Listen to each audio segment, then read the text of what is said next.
A year ago, October of 2023, I started feeling a little bit of discomfort in my lower back. I work in front of computers all day, so I think, hey, I'm in my mid 30s, I have been working for over a decade, so perhaps this is lifestyle related. So, guess what I do? I Google chiropractors in my area. And you know what happens these days when you Google something? Your social media apps flood you with advertisements of these services.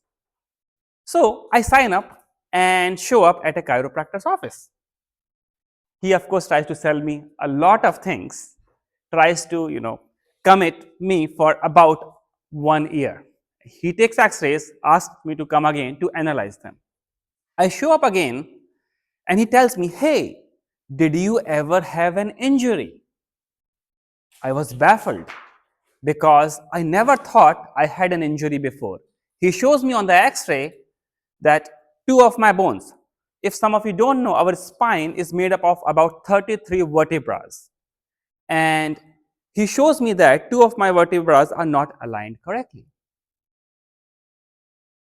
I wasn't too sure what to think, what to say. And I did go to that chiropractor for one more time for a free massage. And I did go to another chiropractor, and he told me the same thing. And he asked me, hey, why don't you go get an MRI done? And that's when I realized I better go see a real doctor, an orthopedic surgeon. So I go to Baptist South, he does my x rays, confirms the same thing. He puts me on physical therapy. They help just a bit, and meanwhile, I get my MRI done and go back to the doctor's office. And guess what we see in that MRI? The picture is so crystal clear. One of my discs is pinching against a nerve, and that's actually the cause of my pain. So, if any of you are feeling pain shooting down your leg, I highly recommend you go see an orthopedic doctor.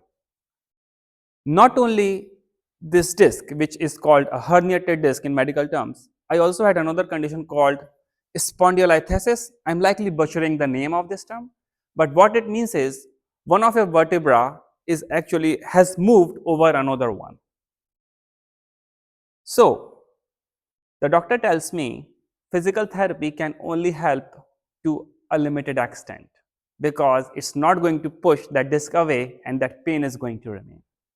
He recommends spinal fusion surgery. Has any of you ever heard of this surgery before? Please raise your hand if you have. Okay. Before that, I had never had a surgery in my life. If you don't count LASIK. We decide on a date, February 19th. The time, leading up to this date, made me really, really nervous. I had to not only prepare myself physically, had to take a lot of protein inside, but also had to prepare myself mentally. The date came, I got the surgery done. Frankly, friends, time till that day was okay. I was not actually prepared for the post-surgery time.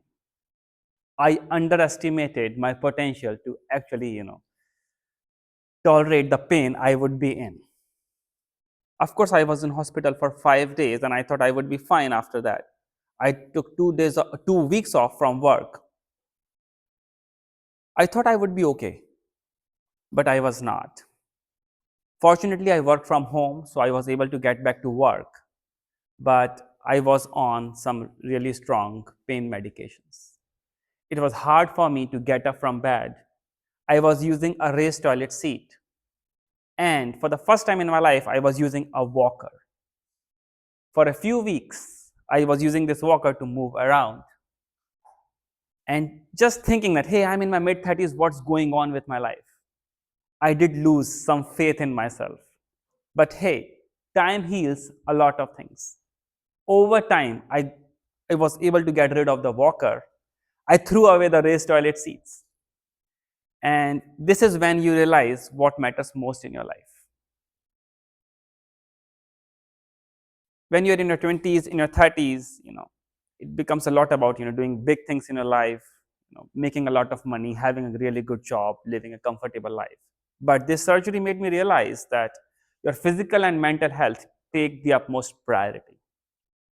Your family and friends are more important than your work. Work is important, but it should have defined a space in your life. I'm so thankful for my wife who stood with me and took care of me. And friends, it did not help that we had just moved to Jacksonville, so our friends and family members are distributed all over the globe. She bear the brunt of all the hard work. She really took good care of me. Two things really helped me in my post recovery time. First is cricket. I had been away from this game as a fan for quite a long time, and coincidentally we had the World Cup this year. And sometimes the stars align, and in case you didn't know, India won the World Cup. So I followed my team through several matches. There were other tournaments too. So when you're at home, you can't move much. What do? You want to be entertained. You want to watch television. And that's when cricket helped me. Another thing being, we found out that the Indian temple here sometimes holds some really good feasts. So you can go to an Indian restaurant and buy some, selected items, but the food I found there was very much home-like. So that helped me too. The 3 months after surgery, so March, April, and May were painful, but I did not lose hope. The doctor put me on physical therapy, and friends, physical therapy after surgery made the difference between night and day. I was able to move a lot, was able to lift some weights, bend down, and even to this day, when I'm bending down, I go like this and put things up. I try to make sure I'm not bending my back too much. I'm not lifting something super heavy. I'm able to drive as I used to, and around my neighborhood, every other day, I'm able to take walks of up to 2.75 miles. That's the whole loop. So I'm so glad I went through this process. It was hard, it was painful, but it's my hope that it's going to help me in the long term. So thank you all for listening.